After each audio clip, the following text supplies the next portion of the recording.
अस्सलामु अलैकुम वरहमतुल्लाहि वबरकातुहू। संडे कमेंट बॉक्स के एक नए एपिसोड के साथ मैं एम कासमी आप लोगों की खिदमत में हाजिर हूँ। मुझे उम्मीद है कि आप लोग खैर वाफियत से होंगे। रमज़ान का दूसरा अशरा शुरू हो चुका है। दूसरे अशरे में हमें इस्तिग़फ़ार की खूब कसरत करना चाहिए।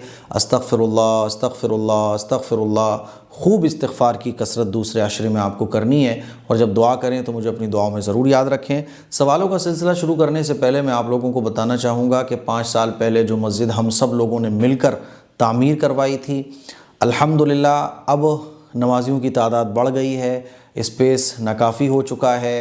तो दूसरी मंजिल का पूरी दीवारें वगैरह सब ओके हैं, सब उठी हुई हैं, बस लेंटर पड़ना बाकी रह गया है। तो हमने इरादा किया है कि इस रमज़ान इसका लेंटर पड़वाया जाए ताकि नमाजियों की जो तादाद बढ़ रही है उनके लिए स्पेस सही तौर पर हो सके। तो आप लोगों से गुजारिश है, क्योंकि ये तमाम काम आप लोगों के ताउन के बगैर पॉसिबल नहीं होते। आप चाहें तो फ़िरोज़ाबाद आकर ख़ुद अपनी आँखों से देखकर भी ताउन कर सकते हैं, और अगर आप चाहें तो घर बैठे इस बारकोड को स्कैन करके जितना हो सके ताउन करें।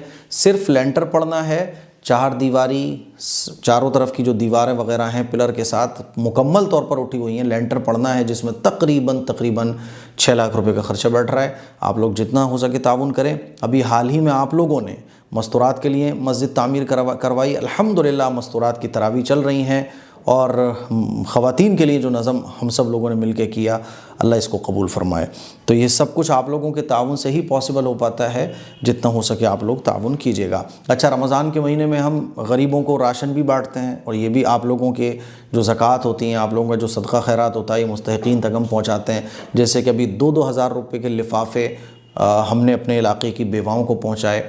ऐसी बेवाएँ जो हाथ नहीं फैला सकती, फेस नहीं दिखा सकती, कैमरे के सामने वो आने में उनको शर्म महसूस होती है, अच्छे घरानों से ताल्लुक़ है, हालात ख़राब हो गए, घर में राशन नहीं है, बीमारी है, तो ऐसे लोगों को अल्हम्दुलिल्लाह रमज़ान के महीने में आप लोग जो ज़कात सदक़ात खैरात के ज़रिए ताउन करते हैं, वो ऐसे लोगों को लिफाफे में 2000-3000 जैसी ज़रूरत हो। इस साल हमने रमज़ान के पूरे महीने का इंतज़ाम 2000 रुपये का रखा कि 2000 रुपये लिफाफे में रख के हमने लोगों के घरों में पहुंचवा दिए। ये सब कुछ होता है रात के अंधेरे में, बस हमें पता है और अल्लाह को पता है, और किसी को नहीं पता।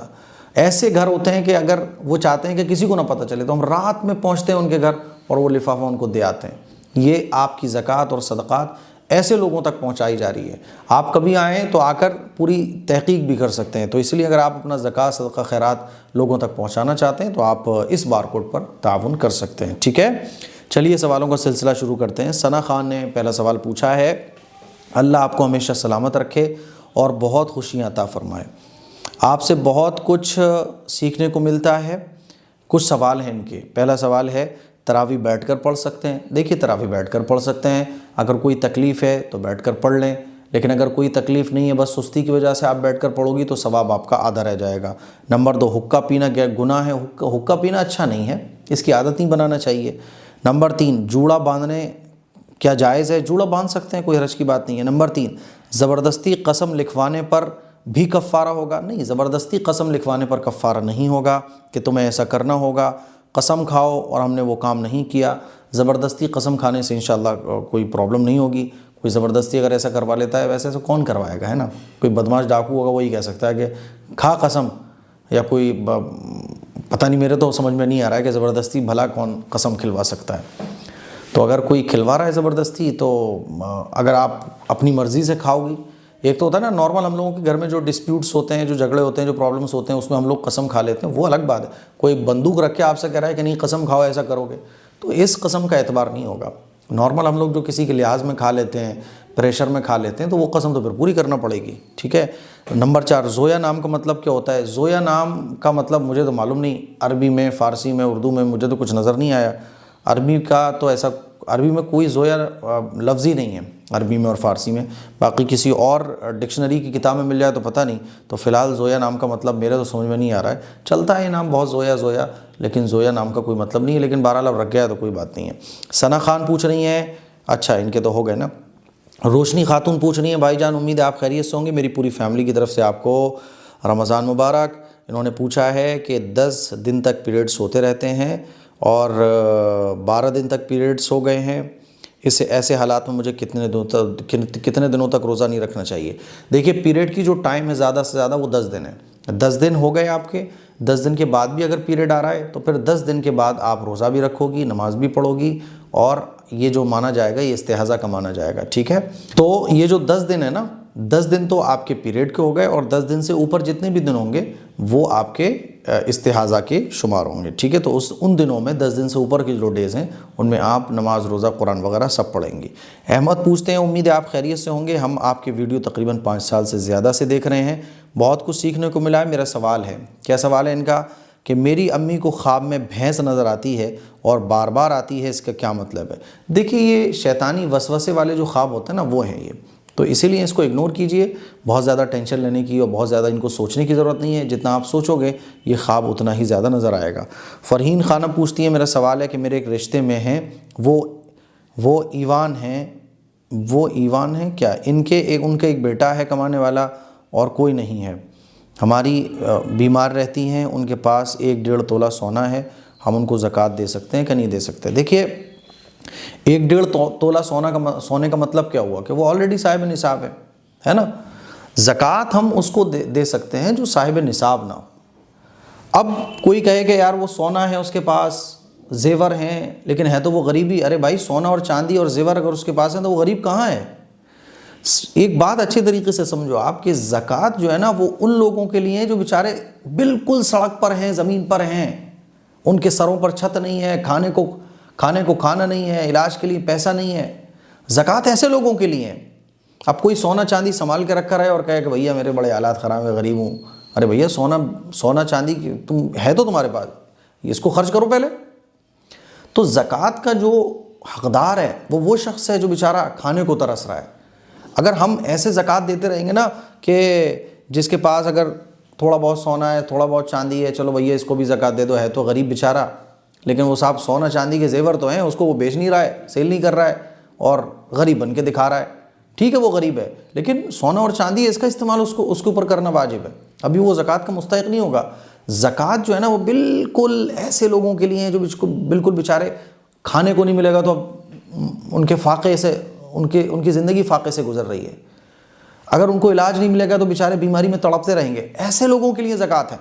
अगर ऐसे हम सबको ज़कात देते रहे फिर तो हो गया काम। इसीलिए शरीयत ने क्राइटेरिया तय किया कि जो साहिब निसाब होगा वो ज़कात देगा, लेगा नहीं वो ज़कात। अब मान लीजिए आपने लिखा है कि 1-1.5 तोला सोना है, तो 1-1.5 तोला सोना होगा, थोड़ा बहुत कैश होगा, 1500 रुपये तो होंगे ना। तो सब मिला के अगर 52.5 तोला चांदी के बराबर मालियत बैठ रही है तो ये तो खुद साहिब निसाब हो गए। तो साहिब निसाब जो होगा वो तो ज़कात खुद देगा ना। अब हम साहिब निसाब को ही ज़कात दे दें तो फिर क्या, फिर ज़कात वो सही लोगों तक पहुँचेगी कैसे। इसीलिए शरीयत ने कहा कि ज़कात उनको देना है जो साहिब निसाब ना हो। समझ रहे हो। इसीलिए मैं कह रहा हूँ कि ज़कात उन लोगों को दीजिए। ज़कात सबसे पहले हमें उन लोगों को देना चाहिए जो बेचारे खाने को परेशान है, एक एक रोटी के लिए परेशान है वो। ठीक है। अच्छा जी, आदिल मुग़ल पूछते हैं, मुफ्ती अमीर मुआविया कासमी साहब मुझको ये बताइए कि जो लोग रमज़ान में अपने घर में तरावी कराते हैं, क्या ऐसा घर पर तरावी कराना दुरुस्त है। तरावी घर में पढ़ सकते हैं, क्या हर्ज की बात है, कोई प्रॉब्लम नहीं है। दूसरा सवाल है कि आपने एक वीडियो अपलोड किया था, बीवी बहुत बुरी है 10 सुन्नतों पर अमल कीजिए। उसमें आपने कहा था कि दूसरी वीडियो आएगी शौहर बहुत बुरा हो तो 10 सुन्नतें, वो वीडियो नहीं आई है। अच्छा, वो वीडियो नहीं आई है, चलो आ जाएगी इंशाल्लाह। बाकी घर पे तरावी हो सकती हैं, घर पे तरावी कराने में कोई हर्ज की बात नहीं है ना। अब मान लीजिए हाफिज़ कुरान है, वो अपना घर के लोगों को लेके खड़े हो जाएं, क्या हर्ज की बात है। अब मान लीजिए हाफिज़ कुरान की तादाद किसी इलाके में ज़्यादा है तो हर हाफिज़ कुरान को तो मस्जिद मिलेगी नहीं, तो हाफिज़ कुरान अपने घर के लोगों को लेके घर में पढ़ाएं तरावी, क्या हर्ज की बात है, कोई प्रॉब्लम नहीं है। रुखसाना खातून पूछती हैं, रुखसार, मेरी अम्मी के पास गोल्ड की चैन थी, अब वो गुम हो गई है, वो बहुत ज़्यादा परेशान है। उनका कहना है कि किसी मौलाना के पास जाएंगी, आप प्लीज़ कमेंट लीजिए और मेरी अम्मी को बताइए सही बात है क्या। कोई मौलाना दुनिया में ऐसे नहीं है जो ये बता सकें कि चोर कौन है और वो चैन कहाँ पड़ी है। हाँ, ऐसे कुछ लोग बता देते हैं लेकिन वो भी सही नहीं बताते, अंदाज़ा मारते हैं शैतानी ताकतों की मदद लेकर। अगर ऐसे होता कि कोई मौलाना बता सकते तो फिर तो हर थाने के अंदर एक मौलाना बैठे होते, एक साधु बैठा होता कि लड़की भाग गई है लड़के के साथ, कहाँ है ये लड़की, बताओ मौलाना, बताओ साधु। तो वो साधु बता रहा होता, वो मौलाना बता रहे होते कि फ़लाँ जगह है लड़की, है ना, चोर चोरी करके भाग जाता है तो पुलिस जो है ना गुत्थियाँ सुलझा रही होती है, क्लूज़ इकट्ठे कर रही होती है कि ये पूरा मामला कैसे हुआ। तो साधु बता देता, अच्छा मैं बताता हूँ अपनी शक्तियों के ज़रिए, ऐसे पूरा केस हुआ था और ये रहा सॉल्यूशन। तो ऐसा कुछ भी नहीं होता है, ये सिर्फ़ और सिर्फ ड्रामेबाजियाँ हैं, ये बहतानबाजियाँ हैं कि फ़लाँ ने चोरी की है और इस तरह की बातें और पूछना, ये सब गलत है। आपकी चैन कहीं गुम हो गई है, अल्लाह से दुआ कीजिए, मिल जाएगी इंशाअल्लाह। और फिर भी ना मिले तो कोई बात नहीं, दुनिया दारुल इम्तिहान है, इम्तिहान की जगह है, मुश्किल आएंगी, परेशानी आएंगी, ठीक है। अपनी चीज़ों की हिफाजत अच्छे से कीजिए। शरीयत ने क्या कहा कि अपनी चीज़ों की हिफाजत अच्छे से कीजिए, है ना। ये नहीं कहा शरीयत ने फिर तो अदालतों के मसले ही ख़त्म हो जाएंगे। चोरी किसने की है, डकैती किसने की है, मर्डर किसने किया है, सारी चीज़ें क्लियर हो जाएंगी। फिर तो जो मौलाना ये बता सकते हैं कि वो चैन कहाँ पड़ी हुई है, तो वो ये भी तो बता सकते हैं कि इसका कातिल कौन है, वो ये भी तो बता सकते हैं कि इसका ये सब काम करने वाला कौन है, फिर तो वो सब कुछ बता सकते हैं। भाई एक चीज़ मेरे यहाँ कोने में पड़ी हो तो एक मौलाना 2 किलोमीटर दूर बैठ के अगर ये बता पा रहा है तो वो बहुत कुछ बता सकता है। तो इसीलिए ये तरह के टोपी ड्रामे हैं, इनसे बचना चाहिए, ठीक है। गुलनाज अंसारी पूछ रही हैं, अगर कोई ज़मीन ख़रीदी अपने बच्चों के लिए और आगे चलकर उसे मजबूरी में वो ज़मीन बेचनी पड़ जाए तो क्या जितने टाइम वो ज़मीन उसके पास थी सब जोड़कर ज़कात देनी होगी? ऐसा नहीं है। वो ज़मीन जो आपने सिर्फ प्रॉपर्टी के काम के पर्पज़ से ख़रीदी, के वो ज़मीन आपके ख़रीदते वक्त ये नहीं थी कि पैसे बढ़ेंगे तो मैं इसे हटा दूँगा, उस ज़मीन पर ज़कात होगी। बाकी अगर आपने ज़मीन अपने बच्चों के लिए किसी और काम के लिए ज़मीन ख़रीदी थी, बाद में फिर उसको बेचनी पड़ जाए तो उस पर ज़कात नहीं होगी, ठीक है।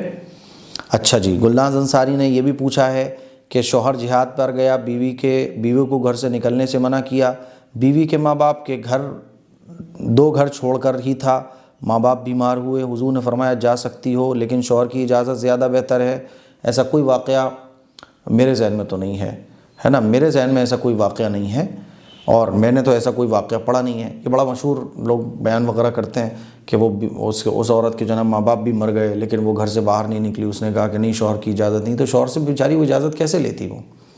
और अगर किसी के शौहर का इंतकाल हो जाए, किसी के माँ बाप में से किसी का इंतकाल हो जाए तो क्या शौहर इतना बड़ा जालिम होगा कि इतनी छोटी छोटी चीज़ों की इजाज़त देगा?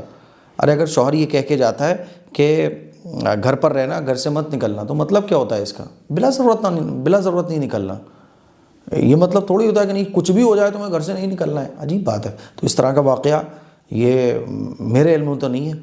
मैंने इतनी हदीस की किताबें पढ़ी, आज तक मैंने ऐसा तो कोई वाक़या नहीं पढ़ा है। मुफ्ती साहब अगर ये बात सही है तो क्या औरत को इतनी भी इजाज़त नहीं है कि वो, हाँ सही बात है, ऐसा नहीं है, ये वाक़या मेरे इल्म में नहीं है। बाकी जिसने बयान किया वो बताया भैया कि उसने ये वाक़या कहाँ से बयान किया।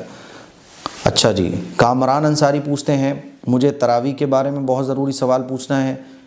मेरे शौहर के चाचा के लड़के हाफिज़ हैं, वो बोल रहे हैं कि तरावी हमारे नबी ने नहीं पढ़ी है, ये सहाबा के दौर से चल रही है, कोई हदीस से साबित नहीं है।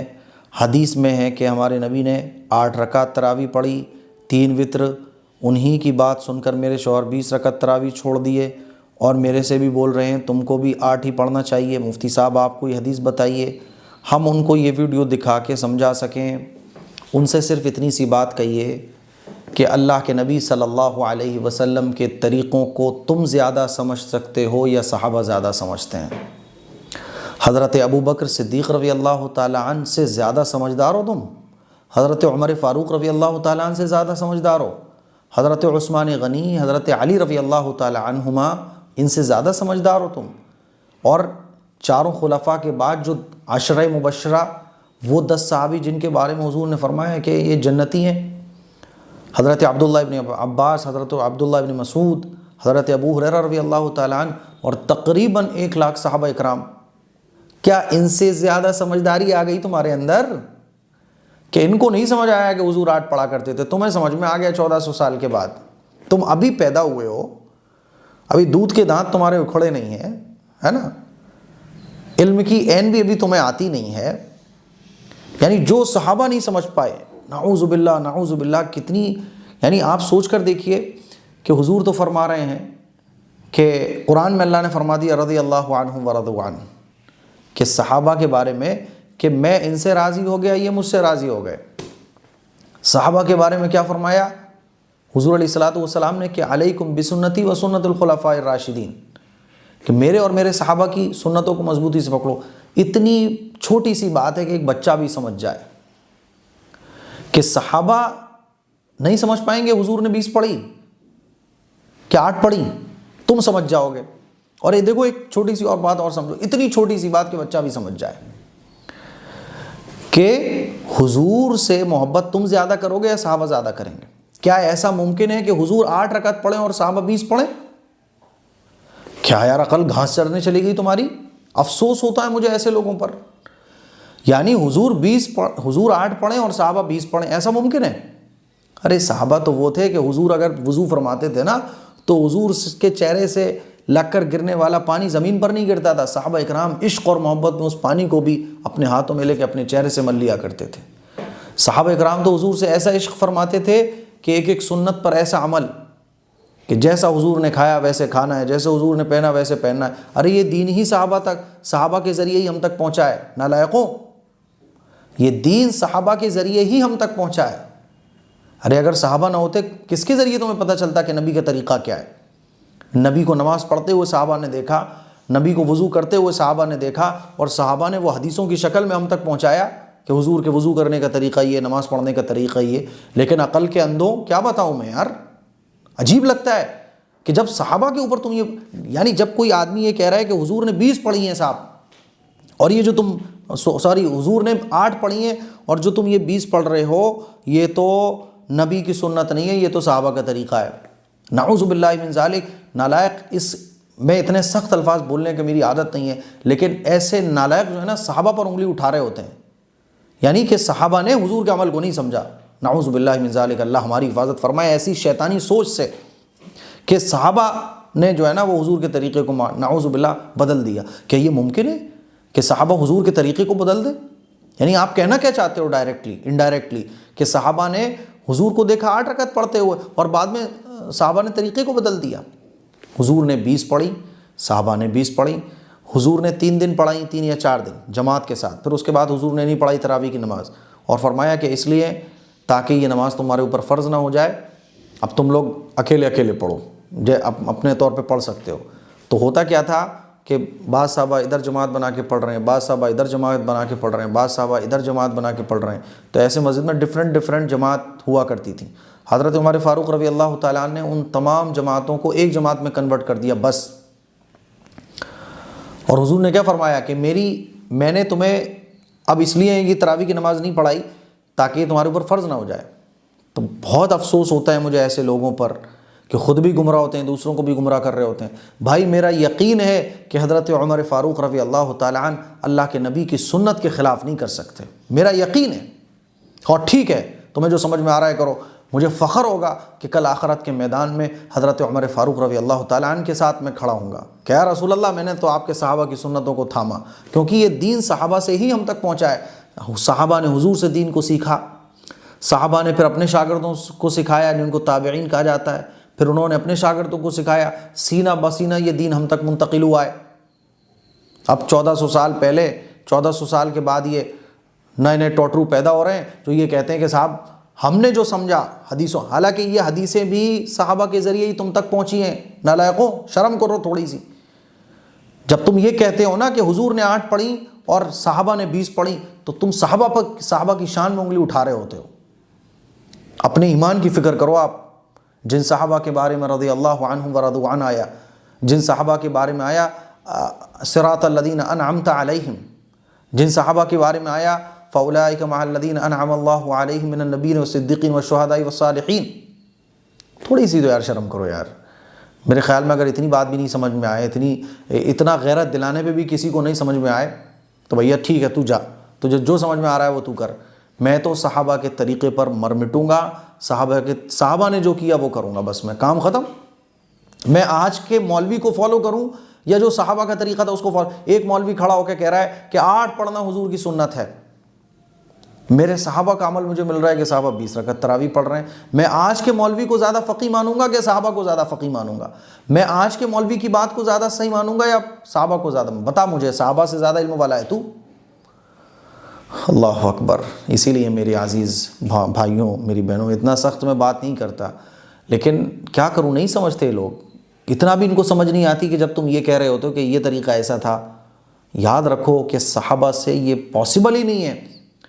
चलो एक सहाबी का अमल हो सकता है कि भाई ख़ता हो गई हो, गलती हो गई हो, तमाम सहाबा की शान में तुम ये बोलना चाह रहे हो कि तमाम सहाबा ने जो 20 रकअत तरावी पढ़ी तुम्हें बस समझ आ रहा है, उनको नहीं समझ आया था। अल्लाह हिफाजत फरमाए। तो आपके शौहर को चाहिए कि ऐसे लोगों से दूर रहें। ये वो कहते हैं ना, नीम हकीम ख़तरे जान, वही वाला मामला है। तो नीम हकीम ख़तरे जान, ऐसे ही आधा अधूरा इल्म भी बड़ा नुकसानदेह होता है। मोहम्मद इमरान शेख पूछ रहे हैं कि नमाज के लिए वज़ू के बाद क्रीम या मॉइस्चराइज़र लगा सकते हैं, इससे नमाज और दूसरे ज़िक्र अस्कार में कोई फ़र्क तो नहीं पड़ेगा? नहीं, इससे कोई भी ज़िक्र अस्कार में फ़र्क इंशाअल्लाह नहीं पड़ेगा, तो आप लगा सकते हैं। शाहिदा पूछती हैं, मुफ्ती साहब रमज़ान में जो कपड़े देते हैं मरने वाले की रूह पर, वो देना चाहिए या नहीं? देखो, हमें हमेशा मरने वाले की रूह पर जो देते हैं तो जाहिर सी बात है इसका मकसद ये होता है ईसाले सवाब। तो ईसाले सवाब के लिए तो आप कुछ भी दोगे, कुछ भी, कपड़े भी दे सकते हैं, दवाइयाँ भी दे सकते हैं, पैसा भी दे सकते हैं।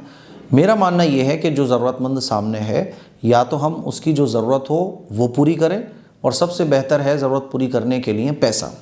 रमज़ान में आप देख लो भाई, राशन है तो राशन की ज़रूरत, अब उसको कपड़ों की ज़रूरत है नहीं, उसको बेचारे को भूख लग रही है, आपने उसको कपड़े पर पकड़ा दिए ले जाके, वो क्या करेगा? कपड़े से पेट भर लेगा वो? तो एक्चुअल में क्या है ना कि सामने वाले की ज़रूरत पर हम दें। उसे खाने की ज़रूरत है, खाना दीजिए, कपड़े की ज़रूरत है, कपड़ा दीजिए, ठीक है। अच्छा, 3 साल से मैं आपकी हर वीडियो संडे कमेंट बॉक्स देखती हूँ, बहुत बहुत शुक्रिया, जज़ाकल्लाह। अल्हम्दुलिल्लाह। 6, 7, 8, 9 पूछते हैं, जिस तरफ क़िबला है उस दीवार पर चाँद और सितारों को डेकोरेशन किया हुआ है, क्या मैं नमाज़ पढ़ सकती हूँ? बिल्कुल पढ़ सकती हैं। दीवार पे आजकल लोग चाँद सितारे वगैरह बना लेते हैं, तो अच्छी बात है, डेकोरेट कीजिए, उधर नमाज भी पढ़ सकती हैं। चाँद सितारे कुछ भी बनाइए, कोई मसला नहीं है, बस जानदार की तस्वीर नहीं होना चाहिए। फ़ातिमा किड्स चैनल, मेरी पूरी फैमिली आपकी वीडियो देखती है, दोनों जहाँ की कामयाबी नसीब फरमाए। मुफ्ती साहब, मैं आपसे ही पूछना चाहती हूँ, क्या एक मुसलमान के लिए गुरुद्वारे जाकर सिख मज़हब की पाक किताब यानी गुरु ग्रंथ साहिब को एक मुसलमान के लिए सजदा करना जायज़ है? सब गलत चीज़ें हैं, ये तमाम की तमाम चीज़ें शिरक है, और शिरक के बारे में अल्लाह का इरशाद है, इन्ना शिरक लज़ुल्मुन अज़ीम, कि शिरक बहुत बड़ा गुनाह है। इन्नल्लाह ला यग़फ़िरु अन युशरक, अल्लाह शिरक माफ़ नहीं फरमाएगा, बाकी तमाम गुनाहों को माफ़ फरमा देगा। इसीलिए आप लोगों से मेरी गुजारिश है कि शिरक से तो बचना ही है, जिन चीज़ों में शिरक का शुबा होता है उनसे भी बचना है, ठीक है। मंतशा पूछती हैं, मुफ्ती साहब हाथों पर मेहंदी से चांद बना सकते हैं, जैसे कि आजकल मेहंदी के डिज़ाइन बन रहे हैं? नो प्रॉब्लम, हाथों पे बनाओ, दीवार पे बनाओ, कपड़ों पे बनाओ, चांद सूरज सितारे कुछ भी बनाओ, कोई मसला नहीं है। यास्मीन पूछती हैं, मुफ्ती साहब माशाल्लाह मस्जिद तैयार हो गई, औरतों की मुबारक हो, अल्लाह खूब कामयाबी दे आपको। हाँ भाई, अल्हम्दुलिल्लाह, ख़वातीन की मस्तूरात की मस्जिद तामीर हो गई, और ये सब आप लोगों के साथ ही पॉसिबल हो पाया, और अल्हम्दुलिल्लाह मस्तूरात की तरावी भी चल रही है 27 दिन की। निखत अंसारी पूछ रही हैं, मुफ्ती साहब क्या डॉक्टर की सलाह से रोज़ा छोड़ सकते हैं? मेरे घर में मेरी बहन अम्मी बीमार हैं, अम्मी की किडनी में कुछ प्रॉब्लम है, तो डॉक्टर ने ये कहा है कि 3-4 दिन लगातार दवाई खाइए, अगर डॉक्टर कहे तो रोज़ा छोड़ने की इजाज़त है, नो प्रॉब्लम, दवा खाएं, सेहत हासिल करें, उसके बाद रोज़ा रखें, ठीक है। शान पूछते हैं, आपकी वीडियो 6 साल से अपने परिवार के साथ देखती हूँ, मेरे 3 सवाल हैं। नंबर 1, रमज़ान में जिनका इंतकाल होता है क्या वो जन्नती होते हैं? बहुत अच्छा सवाल इन्होंने पूछा है, और सबसे पहले तो आपका शुक्रिया कि आप हमारे ओल्ड इज़ गोल्ड सब्सक्राइबर हैं। देखो, रमज़ान में जिनका इंतकाल होता है, तो जैसे आपने देखा होगा, आप एग्ज़ाम देने जाते हो ना, तो एग्ज़ाम में मान लीजिए 100 नंबर का अगर पेपर है, तो कुछ नंबर्स राइटिंग के होते हैं, कुछ नंबर आपने किस अच्छे अंदाज में सवालों का जवाब दिया है इसके होते हैं। जैसे स्कूल में भी आप जाओ तो देखो, टाइम पर आने वाले बच्चों को एक अलग इनाम मिलता है ना, जो अच्छे से ड्रेसअप होके रेगुलर जाते हैं उनको अलग, किसी की एक भी नागा नहीं होती तो उसको एक अलग एहसास होता है। तो ऐसे ही रमज़ान में मरने वालों के लिए अल्लाह ताला ने एक एक्स्ट्रा सवाब ये रखा है कि रमज़ान में जिनका इंतकाल होता है तो वो जन्नती तो नहीं होते, लेकिन कब्र के अज़ाब से वो महफूज हो जाते हैं। रमज़ान में मरने वाला कब्र के अज़ाब से महफूज हो जाता है। रमज़ान की बरकतें हैं ये, है ना, रमज़ान की बरकतें। जैसे दुनिया के अंदर भी बहुत सारी चीज़ें ऑफ़र्स में मिलती हैं, कभी कोई मौका आया तो ताजमहल की एंट्री फ्री हो गई साहब, है ना, ये चीज़ें फ्री, 2 दिन के लिए तमाम चीज़ें फ्री, ऐसा होता है ना। तो ऐसे ही रमज़ान की बरकतें ये हैं कि कब्र के अज़ाब से वो शख्स महफूज रहेगा जिसका रमज़ान में इंतकाल होता है। नंबर 2, मैं और मेरे शौहर हैं, मैं एतकाफ़ में बैठकर घर के काम कर सकती हूँ? No problem. देखो, ये कमरा है, पूरे घर में आपको एक जगह सेट कीजिए कि मैं यहाँ एतकाफ़ में बैठ गई। जैसे ये कमरा है, मान लीजिए 10 बाई 10 का एक कमरा है, 5 बाई 5 का कोई कमरा है, उस कमरे में एक जगह आप एतकाफ़ के लिए बैठ जाइए। जैसे ये कमरे में मैं गद्दा बिछा लूँ या बेड हो, मैं भाई एतकाफ़ में बैठ गया। मैं एतकाफ़ में बैठने का मतलब ये होता है कि अब उस जगह बैठ के मैं इबादत में लगा रहूँगा, उस जगह से बिला ज़रूरत नहीं उठूँगा। वज़ू वगैरह करने जा सकता हूँ बस, बाकी मुझे उसी जगह बैठे रहना है। उसी जगह, जैसे ये रूम है तो इस जगह मैं चल भी सकता हूँ, वॉक भी कर सकता हूँ। इस रूम में जो है ना मैं खड़ा भी हो सकता हूँ, कोई प्रॉब्लम की बात नहीं है। लेकिन कोई भी आपसे वहाँ आके भी मिल सकता है, शौहर आपसे वहाँ आके डिस्कस भी कर सकते हैं, बच्चों के साथ भी आप पढ़ा भी सकती हैं, दुनिया भर के काम भी कर सकती हैं, ऑनलाइन क्लासेस है वो भी ले सकती हैं, कोई हर्ज की बात नहीं है। बस उस जगह से नहीं जा सकते आप इधर उधर, ठीक है। बस तो आप उस जगह एतकाफ़ वाली जगह पर बैठकर आटा भी गूंदो, रोटी भी बनाओ, चूल्हा किचन से उठा के वहाँ मंगा सकते हो, लेकिन चूल्हे में नहीं, किचन में नहीं जा सकती हैं आप। तो ये ठीक है। तो एतकाफ़ का मतलब होता है कि अब अल्लाह के घर में मैं पड़ गया, एक जगह पर मैं पड़ गया कि अल्लाह तुझे मना कर ही उठूँगा मैं, ठीक है। क्या मस्जिद से कुरान शरीफ लेकर दुकान में पढ़ सकते हैं? हाँ पढ़ सकते हैं, कोई रश की बात नहीं है, लेकिन मस्जिद पहुँचा दीजिए, ऐसा ना हो कि वो आपकी ही दुकान में रखे रह जाए। बिकम वॉइस, सर हमको जिसको ज़कात दी, क्या वो शख्स किसी को ज़कात दे सकता है? आपने किसी को ज़कात दी है ना, तो अब जिसको आपने ज़कात दी आपने उसको मालिक बना दिया। अब वो उन पैसों को फाड़े, जलाए, कुछ भी करे, वो उसका मालिक है। लेकिन वो किसी और को ज़कात कैसे देगा? वो तो खुद ज़कात का मुस्तहिक है। ज़कात तो वो शख्स देता है जो साहिब निसाब हो, है ना। हाँ वो किसी को भी दे सकता है पैसे, वो सदका खैरात भी कर सकता है, ठीक है। शहनाज अंसारी पूछ रही है, मुफ्ती साहब प्लीज़ मेरा कमेंट ले लीजिएगा, बहुत ज़रूरी मसला है। मैं एतकाफ़ में बैठना चाहती हूँ तो क्या अपने शौहर और बच्चों से बात कर सकती हूँ और उनसे पर्दा तो नहीं करना होगा? और हमारे घर में काम होता है पर्स का जो मैं भी करवाती हूँ, तो क्या वो भी काम कर सकती हूँ? अरे माशाल्लाह, आपके घर में पर्स का काम होता है, कभी पर्स वर्स नहीं भेजा आपने, ये तो बड़ी गलत बात है ना। आप जो मैंने अभी बताया पिछले सवाल में कि एतकाफ़ की जगह में बैठकर आप जो चाहें वो कर सकती हैं, किसी से कोई पर्दा नहीं होता है। एतकाफ़ में ऐसा नहीं होता कि जैसे कुछ लोग समझते ना, एतकाफ़ में बैठे हो तो आप कोने में बैठना है, बिल्कुल अकेले बैठना है, वहाँ कोई आपसे मिलने नहीं आता, आदमी पागल हो जाएगा भाई, है ना। तो आप सबसे मिल सकती हैं, शौहर से, बच्चों से, जो हमारे महरम है उनसे कोई पर्दा नहीं है। सब आपके पास भी आके बैठ सकते हैं, वहाँ सबके साथ आप इफ्तार भी कर सकती हैं। आपको अपनी जगह से नहीं जाना है, सब आपकी जगह पे आ सकते हैं, ठीक है। आप उस जगह पर बैठ के अपने पर्स का काम भी कर सकती हैं, ठीक है। चलिए अच्छा जी, तो भाई ये कुछ सवालात थे जिनके जवाबात मैंने आप लोगों के सामने रखे। मुझे उम्मीद है कि आपको आज के सवालों के जवाबात अच्छे तरीके से समझ आए होंगे। इस क्लिप को शेयर करें, दूसरों तक पहुँचाएँ। अस्सलामु अलैकुम वरहमतुल्लाहि वबरकातुहू।